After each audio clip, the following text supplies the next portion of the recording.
6টা দোয়া এবং জিকির আছে, যেই দোয়া জিকিরগুলো কোরআন হাদিসে বর্ণিত সকল দোয়া জিকিরের খোলাসা, সারমর্ম এবং নির্যাস। এই 6টাকে যদি কোনো মুসলমান নিয়মিত আঁকড়ে ধরে, তাহলে কোরআন এবং হাদিসের যত দোয়া এবং জিকির আছে কেমন যেন তার নির্যাসটা নিয়মিত সে আমল করলো। বলবো সেগুলা। এই 6টা দোয়া এবং জিকিরের মধ্যে সর্বপ্রথম হলো নবী করিম সাল্লাল্লাহু আলাইহি সাল্লামের প্রতি দুরূদ প্রেরণ করা। নবীজি সাল্লাল্লাহু আলাইহি সাল্লামের প্রতি দুরূদ প্রেরণ করার আমল এরকম আমল, আপনি যদি সারা দিনে শুধুমাত্র নবীজির প্রতি দুরূদ প্রেরণ করার আমলটাই জিকির হিসাবে সবচেয়ে বেশি করেন, দোয়া হিসাবে যদি এটাই আপনি সারাদিন করতে থাকেন, তো আপনার জন্য যথেষ্ট হবে। আল্লাহর কাছে আর কিছু না চাইলেও চলবে, আর কিছু না চাইলেও চলবে। দুরূদ মানে হলো নবীজির জন্য দোয়া করা। ভাই, আল্লাহ তার হাবিবকে রহম করবেন, আপনার আমার দোয়ার দিকে আল্লাহর তাকানোর কোনো ঠেকা আছে? নবীজি কি আমাদের দোয়ার কোনো মুখাপেক্ষী?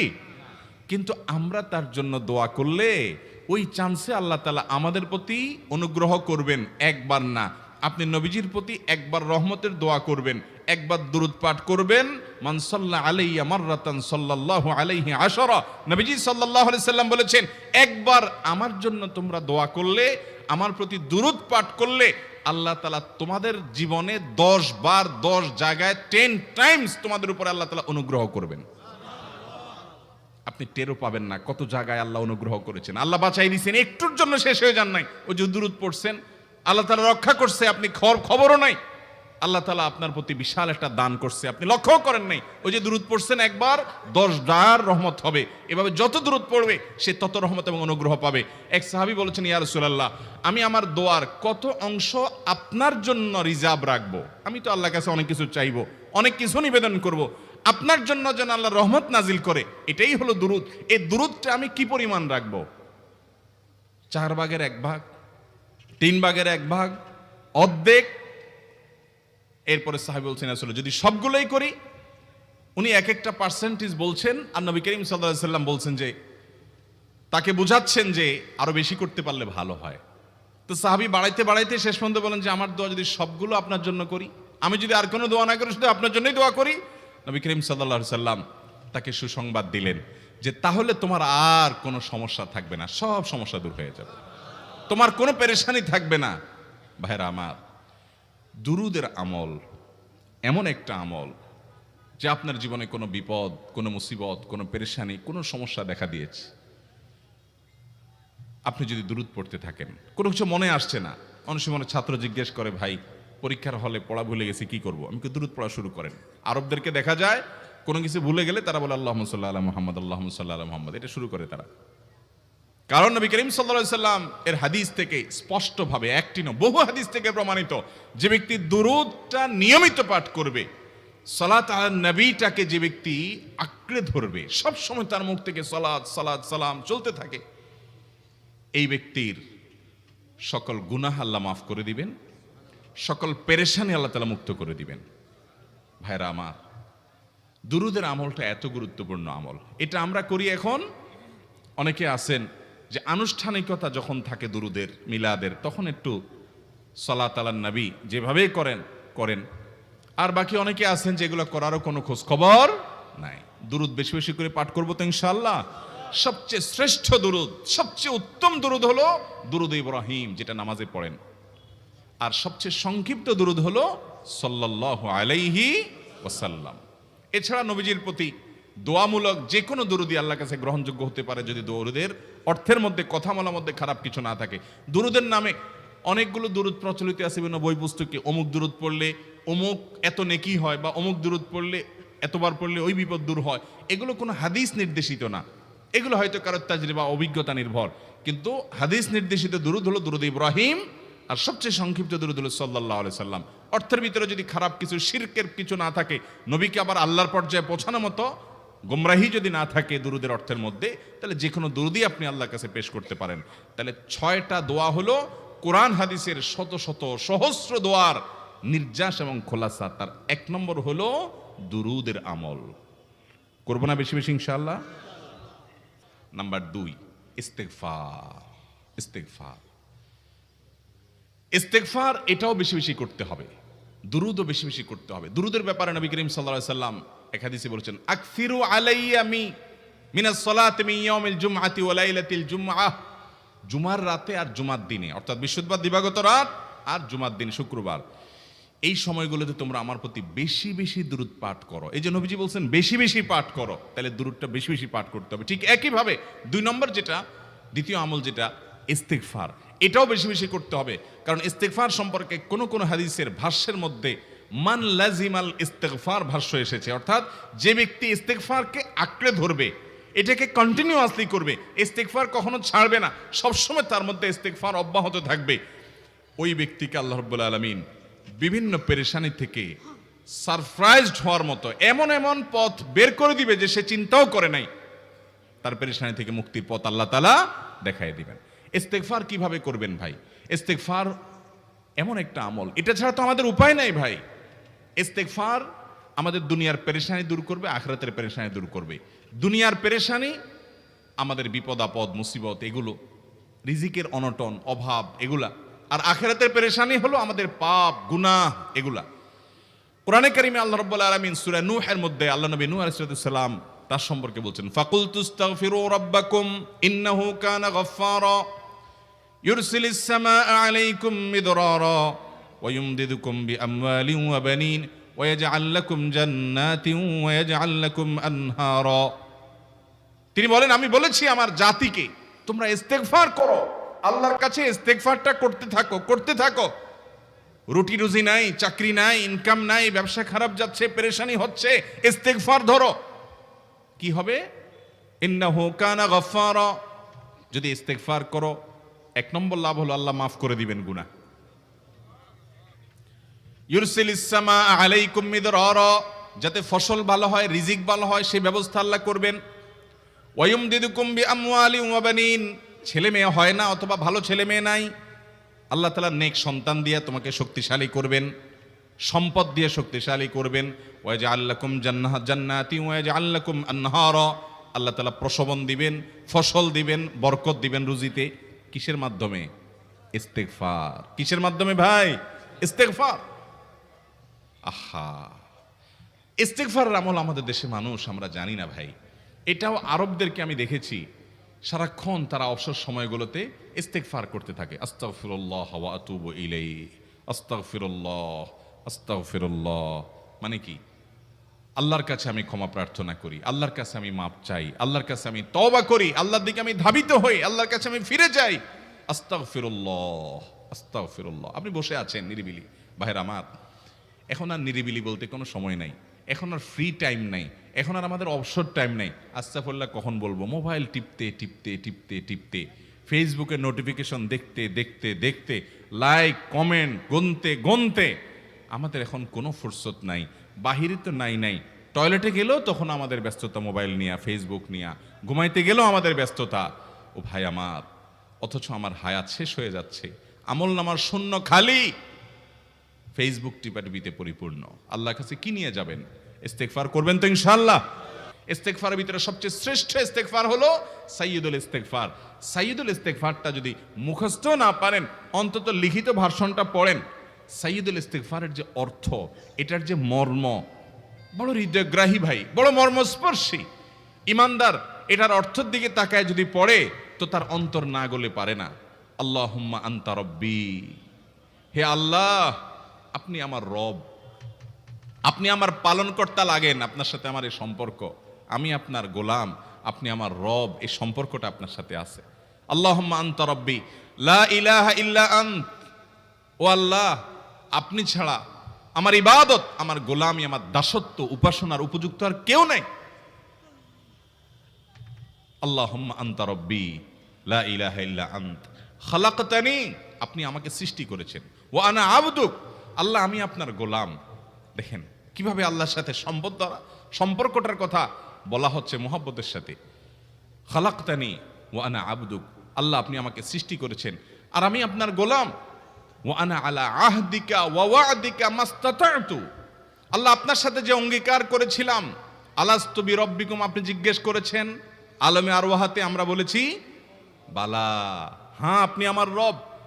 আপনাকে রব হিসাবে স্বীকৃতি দিয়ে আপনার গোলামি করার যে অঙ্গীকার আমরা করেছি, কালিমাতুশ শাহাদা যে আমরা পাঠ করেছি, এই যে আপনার সাথে কৃত অঙ্গীকার, রব হিসাবে স্বীকৃতি দেওয়ার পর, গোলাম হিসাবে মেনে নেওয়ার পর, আমি আপনার যে গোলামি করার কথা ছিল, ওয়ানা আলা আহদিকা ওয়া ওয়াদিকা মাস্তাতাতু, যতটুকু পারছি আমি সে ওয়াদার উপরে থাকার চেষ্টা করছি আল্লাহ। ওয়ানা আলা আহদিকা ওয়া ওয়াদিকা মাস্তাতাত আবুউ লাকা বিনিআমাতিকা আলাই, আল্লাহ আমি স্বীকার করি আপনি আমার প্রতি অনেক নিয়ামত দিয়েছেন, অনেক নিয়ামত দিয়েছেন, এটা আমি স্বীকার করি। ওয়া আবুউ লাকা বিযামবি, আর আমি এও স্বীকার করি যে আল্লাহ অনেক অপরাধ, অনেক পাপ আমার দ্বারা হয়ে গেছে। ফাগফিরলি, অতএব আপনি আমাকে মাফ করে দেন। ফাইন্নাহু লা ইয়াগফিরুয যুনুবা ইল্লা আনতা, কারণ আপনি ছাড়া আর কেউ গুনাহ ক্ষমা করতে পারবে। ভাইরা আমার, অর্থের দিকে লক্ষ্য করে করে, মর্মটা বুঝে বুঝে একটু সাইয়্যিদুল ইস্তিগফার পড়েন, লেখা দেখে দেখে পড়েন, ইউটিউব থেকে দেখে দেখে পড়েন, কিন্তু পড়েন। আল্লাহুম্মা আনতা রাব্বি লা ইলাহা ইল্লা আনত খালাকতানি ওয়া আনা আবদুকা ওয়া আনা আলা আহদিকা ওয়া ওয়াদিকা মাস্তাতাতু আউযু বিকা মিন শাররি আবুউ লাকা বিনিআমাতিকা আলাইয়া ওয়া আবুউ লাকা বিযামবি ফাগফিরলি ফাইন্নাহু লা ইয়াগফিরুয যুনুবা ইল্লা আনতা। এটা হলো বড় ইস্তিগফার। এত বড় ইস্তিগফার পড়তে পারেন না, কোনো পেরেশানি নাই, কোনো অসুবিধা নাই। সবচেয়ে ছোট ইস্তিগফার হলো আস্তাগফিরুল্লাহ আস্তাগফিরুল্লাহ আস্তাগফিরুল্লাহ। আল্লাহ আপনার কাছে ক্ষমা চাই, কত ভুল হয়ে যায়, কত অন্যায় হয়ে যায়। ভাইরা আমার, এটা হলো রিমুভার। ভুল করে কিছু লিখছেন, রিমুভ করে ফেলছেন, শেষ হয়ে গেছে। আপনি ঘন ঘন ইস্তিগফার পড়তে থাকেন, অগণিত ভুল হয়, অগণিত ত্রুটি হয়, বারবার ইস্তিগফার এগুলোকে সবগুলোকে শেষ করে দেয়। ভাইরা আমার, নিরাপত্তা এনে দেয়। আল্লাহ কোরআনে কারিমে বলেছেন যে আপনার রব আপনার কওমের প্রতি আযাব নাজিল করবেন না যদি আপনি থাকেন, আর যদি তারা ইস্তিগফারে রত রাখে তাহলে গণ আযাব আল্লাহর পক্ষ থেকে আসবে। আরেকটা ইস্তিগফার হাদিসে বর্ণিত, আস্তাগফিরুল্লাহাল্লাযী লা ইলাহা ইল্লা হুয়াল হাইয়ুল কাইয়্যুম ওয়া আতুবু ইলাইহি ওয়া লা হাওলা ওয়া লা কুওয়াতা ইল্লা বিল্লাহ। এটাও ইস্তিগফার। তাহলে একটা বড় ইস্তিগফার, একটা মিডিয়াম, একটা ছোট, যার যেটা সুবিধা হয় এটা পড়েন। নাম্বার 3, এটা আমাদের বেশিরভাগ মানুষ জীবনে হয়তো শুনেনও নাই, অনেকে হয়তো শুনছেন, আমল করা হয় না। খুব সীমিত সংখ্যক আল্লাহর বান্দার আমলের তৌফিক হয়। সেটা হলো ইয়া যাল জালালি ওয়াল ইকরাম। এটা একটা জিকির, আল্লাহ তাআলাকে ডাকা, আহ্বান করা, এটাই জিকির। ইয়া যাল জালালি ওয়াল ইকরাম। নবী করিম সাল্লাল্লাহু আলাইহি সাল্লাম বলেছেন, আলিযু বিয়া যাল জালালি ওয়াল ইকরাম। তোমরা ইয়া যাল জালালি ওয়াল ইকরাম এটাকে আঁকড়ে ধরো, এটাকে নিয়মিত করো, বেশি বেশি করে বলতে থাকো এটাকে সব সময় এটাকে মুদাওয়ামাতের সাথে কন্টিনিউয়াসলি এটা বলতে থাকো, ইয়া যাল জালালি ওয়াল ইকরাম। অনেক উলামায়ে কেরাম, মুহাদ্দিসিনে কেরাম ইয়া যাল জালালি ওয়াল ইকরাম কেন নবীজি এত বেশি বলতে বলেছেন, এটার মাধ্যমে আমাদের লাভটা কি, এর ব্যাখ্যা করতে গিয়ে বলেছেন ইয়া যাল জালাল মানে হলো হে মহান মহান বড়ত্বের অধিকারী, হে জালালের অধিকারী, হে জালাল, ওয়াল ইকরাম হে দানশীল। তাহলে প্রথম বাক্যে আল্লাহর বড়ত্বের কথা স্বীকৃতি দিয়ে প্রশংসা করা হয়, আর দ্বিতীয় বাক্যে হে দানশীল বলে আল্লাহ তাআলার কাছ থেকে চাওয়া হয় যে আপনি যেহেতু দানশীল এবং আপনি যদি মহান, অতএব আপনি আমাকে দান করেন। এটা ডাকলেই, আল্লাহকে এই বলে ডাকলেই চাওয়া হয়ে যায়। এই জন্য বেশি বেশি করে ইয়া যাল জালালি ওয়াল ইকরাম পড়তে হবে। নাম্বার 4 নম্বর যে দোয়া এবং জিকির করতে নবী করিম সাল্লাল্লাহু আলাইহি সাল্লাম সব সময় আমাদেরকে উৎসাহ দিয়েছেন, অনুপ্রেরণা দিয়েছেন। এবং ইবনে সাদি রাহিমাহুল্লাহ তিনি 6টা নির্যাস দোয়া এবং জিকির যে বলেছেন তার 4 নম্বর হলো লা হাওলা ওয়ালা কুওয়াতা ইল্লা বিল্লাহ। লা হাওলা ওয়ালা কুওয়াতা ইল্লা বিল্লাহ। লা হাওলা ওয়ালা কুওয়াতা ইল্লা বিল্লাহ, এটা হলো সারেন্ডার করা, আল্লাহর কাছে সারেন্ডার করা, আত্মসমর্পণ করা। মানে আল্লাহ ছাড়া কোনো ভালো কাজ করার ক্ষমতা কারণ নাই, করার তৌফিক দেওয়ার ক্ষমতা কারণ নাই, আর পাপ থেকে বাঁচানোরও ক্ষমতা কারণ নাই। এই জন্য আমি কেমন যেন আল্লাহর কাছে সারেন্ডার করছেন, লা হাওলা ওয়ালা কুওয়াতা ইল্লা বিল্লাহ। কোনো অবস্থা, কোনো সামর্থ্য এগুলো কারোর কাছে নাই, শুধুমাত্র কার কাছে আছে? আল্লাহর কাছে আছে। এই অর্থ বুঝে আপনি লা হাওলা ওয়ালা কুওয়াতা ইল্লা বিল্লাহ বেশি বেশি পাঠ করবেন। নবী করিম সাল্লাল্লাহু আলাইহি সাল্লাম বলেছেন, তোমাদেরকে কি আমি জান্নাতের একটা ভান্ডারের খবর দিব? যেটা জান্নাতের ভান্ডার, সওয়াব টব না, সাধারণ অল্প স্বল্প সওয়াব না, পুরো জান্নাতের ভান্ডারের সন্ধান দিয়ে দিব। সাহাবা একরাম তো চাইতেনই সেটা। নবীজি সাল্লাল্লাহু আলাইহি সাল্লাম তখন বলেছেন যে লা হাওলা ওয়ালা কুওয়াতা ইল্লা বিল্লাহ, এটা হলো কানজুম মিন কুনুজিল জান্নাহ, জান্নাতের ভান্ডার সমূহের মধ্যে থেকে একটা বড় ভান্ডার হলো লা হাওলা ওয়ালা কুওয়াতা ইল্লা বিল্লাহ। 5 নম্বর আমল হলো দোয়া ইউনুস। দোয়া ইউনুস জানা আছে তো? লা ইলাহা ইল্লা আনতা সুবহানাকা ইন্নী কুনতু মিনাজ জালিমিন। ভাইরা আমার, অর্থের দিকে তাকায়া মাঝে মধ্যে মোবাইল টোবাইল সব ফালায় রেখে একটু আল্লাহর সাথে কথা বলবেন, আল্লাহর সাথে একটু কানেক্টেড হওয়ার চেষ্টা করবেন, আল্লাহর সাথে একটু সংযুক্ত হওয়ার চেষ্টা করবেন। ডিসকানেক্টেড তো পুরো লাইফটা কাটাই দিলেন, একটু কানেক্টেড হওয়ার চেষ্টা করেন। প্রতিদিন কিছু সময় বসে একটু জিকির করেন, চলতে ফিরতে একটু আল্লাহকে সময় দেন। আপনি উপকৃত হবেন, আপনার কল্ব জিন্দা হবে, আমল নামা সওয়াবে পরিপূর্ণ হবে। লা ইলাহা ইল্লা আনতা সুবহানাক ইন্নী কুনতু মিনাজ জালিমিন। অর্থের দিকে তাকান, কত মর্মস্পর্শী। লা ইলাহা ইল্লা আনতা, আল্লাহ আপনি ছাড়া কোনো সত্যিকারের মাহবুদ নাই, উপাস্য নাই। সুবহানাক, আপনি পবিত্র, আমি আপনার পবিত্রতা জ্ঞাপন করছি। ইন্নী কুনতু মিনাজ জালিমিন, তবে আমি সেসব মানুষদের অন্তর্ভুক্ত যারা নিজের প্রতি নিজে জুলুম করেছে, অবিচার করেছে, অন্যায় করে আমার নিজের পায়ে নিজে কুড়াল মেরেছি বহু। অতএব আপনি আমাদের প্রতি রহম করেন। এই দোয়া পাঠ করে আপনারা সবাই জানেন আল্লাহর একজন নবী, তিনি জীবনের সবচেয়ে কঠিন পরিস্থিতির মুখোমুখি হয়ে এমন বিপদে পড়েছেন যে বিপদ থেকে উদ্ধারের কোনো পথ ছিল না। দুনিয়াবি সকল সিস্টেম বলবে যে সমুদ্রে নিক্ষেপিত হয়ে বিশাল বড় সমুদ্রের প্রাণী মাছের পেটে চলে গেলে সে মানুষ আবার বাঁচে কিভাবে? মুহূর্তের ভিতরে তো মারা যাবে অক্সিজেনের অভাবে। এটাই দুনিয়ার সিস্টেম বলে।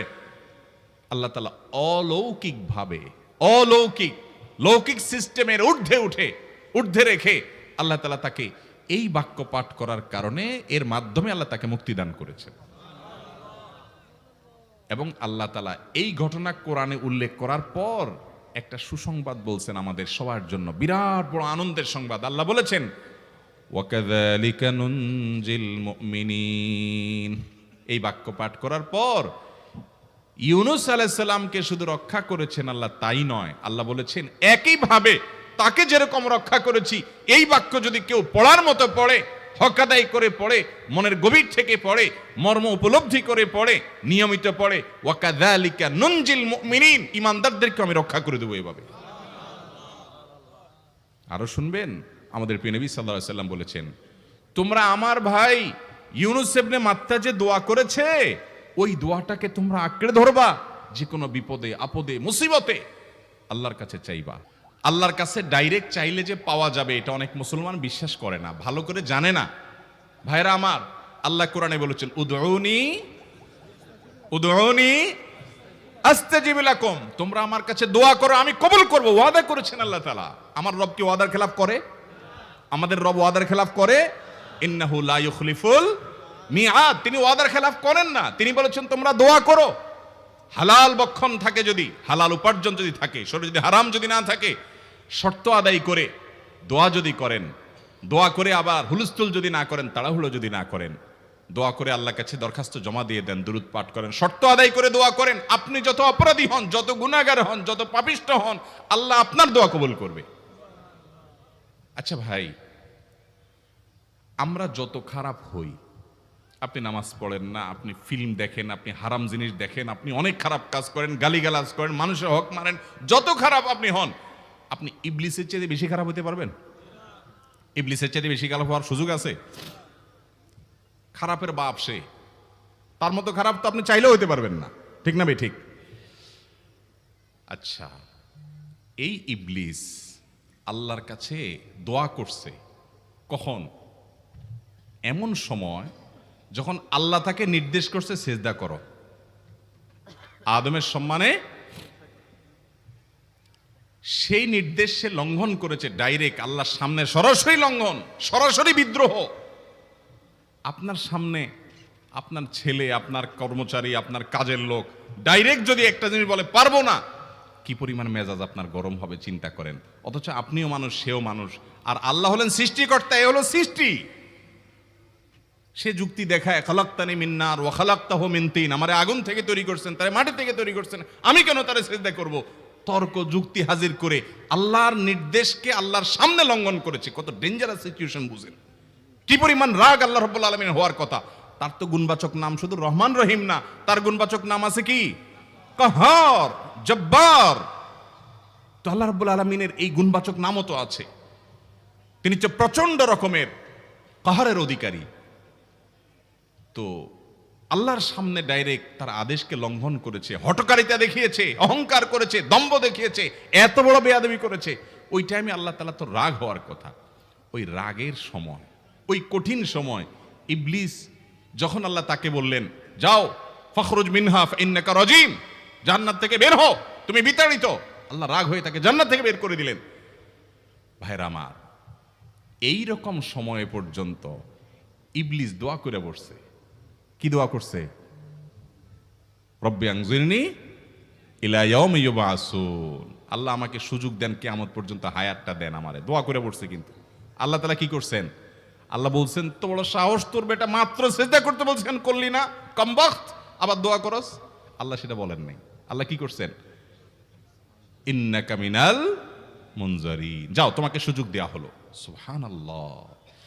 ইবলিস যদি আল্লাহর রাগ হওয়ার মতো সময়ে, ক্রোধ হওয়ার মতো সময়ে আল্লাহর সামনে আল্লাহর সরাসরি অবাধ্য হয়ে আল্লাহ তাকে বের করে দিচ্ছেন বিতাড়িত শয়তানকে, ওই টাইমে যদি দোয়া করার পর ইবলিসের দোয়া কবুল হয়, ও মুসলমান, আপনি আল্লাহর গোলাম হিসেবে নিজেকে স্বীকার করেন, আপনি যত পাপিষ্ঠ হন না কেন, আপনার দোয়া কেন কবুল হবে না? আল্লাহর কাছে দোয়া করবো না ইনশাআল্লাহ? ইবলিসই আমাদেরকে বুঝায়, ফুসলায়, তুই কোন মুখে দোয়া করবি আল্লাহর কাছে? তোর নামাজের ঠিক নাই, তোর ইবাদতের ঠিক নাই, এত আকাম কুকাম করস ফেসবুকে ইউটিউবে, তোর মতো 2 নম্বর একটা মানুষ, কোন মুখে আল্লাহর কাছে দোয়া করবি? থাক, দোয়া করিস না, আমি কেমনে এই মুখ নিয়ে দোয়া করবি? এটা যখন আপনার মনের ভিতরে আসে, তখন বুঝবেন যে মিস্টার ইবলিস অ্যাক্টিভ হয়ে গেছে আপনার শরীরে। কথা কি বুঝাতে পারছি? আল্লাহর কাছে দোয়া করবেন তো ইনশাআল্লাহ? এই 6টা দোয়া জিকিরের 5 নম্বর দোয়া ইউনুস, অর্থ সহকারে বুঝে বুঝে আল্লাহর কাছে চাইবেন এবং দোয়া করবেন। 6 নম্বর হলো সুবহানাল্লাহ, আলহামদুলিল্লাহ, লা ইলাহা ইল্লাল্লাহ, আল্লাহু আকবার। এই বাক্যগুলো দেখবেন ঘুরে ফিরে নবী করিম সাল্লাল্লাহু আলাইহি ওয়াসাল্লাম সারাদিন পড়তেন। 5 ওয়াক্ত নামাজের পরে 33 বার দেখবেন। আবার দেখবেন সকাল সন্ধ্যায় সুবহানাল্লাহি ওয়া বিহামদিহি 100 বার, সুবহানাল্লাহি ওয়া আলহামদুলিল্লাহি আল্লাহু আকবার 100 বার। আবার এগুলো মাঝে মধ্যে 10 বার, রাতের শোয়ার সময় 33, 34 বার। বিভিন্ন সময় দেখবেন ঘুরে ফিরে এই সুবহানাল্লাহ, আলহামদুলিল্লাহ, লা ইলাহা ইল্লাল্লাহ, আল্লাহু আকবার, এগুলো একটা মিজানের পাল্লাকে পরিপূর্ণ করে দেয়। কোনোটা আসমান এবং জমিনের মধ্যবর্তী জায়গায় সওয়াব দিয়ে পরিপূর্ণ করে দেয়। এত বেশি ফজিলতপূর্ণ জিকির। এই জন্য পুরো কোরআন হাদিসের দোয়া এবং জিকিরের নির্যাসের শেষ এবং 6 নম্বর হলো বেশি বেশি করে দিন রাত 24 ঘন্টা যখন সুযোগ পাবেন, যেখানে যেখানে হাদিসে যে সংখ্যা বলা আছে ওটাতে করবেনই, ওর বাইরেও বেশি বেশি করে সুবহানাল্লাহ, আলহামদুলিল্লাহ, ওয়া ইলাহা ইল্লাল্লাহ, আল্লাহু আকবার বেশি বেশি করব না ইনশাআল্লাহ? আবারও বলছি, পুরো কোরআন হাদিসের দোয়া এবং জিকিরের নির্যাস 6টির একটি হলো, এটি ইবনে সাঈদী রাহিমাহুল্লাহর গবেষণা, তার গবেষণার আলোকে তিনি এটা পেশ করেছেন। এটি আবার কোন হাদিস থেকে নির্যাস বের করে দেওয়া হয়েছে সে নয়, এটা একজন মুফাসসিরের গবেষণা। তিনি বলেছেন কোরআন হাদিসে যত দোয়া বলা হয়েছে সবগুলার মর্ম কথা এর মধ্যে চলে আসে। তাছাড়া নবী সাল্লাল্লাহু আলাইহি সাল্লাম এবং কোরআনে এইগুলাকে বেশি বেশি করতে বলেছেন। আলিজ্জু, আকফিরু, মান লাজিমা, এই শব্দগুলো ব্যবহার করা হয়েছে। এই জন্য এগুলো বেশি বেশি করে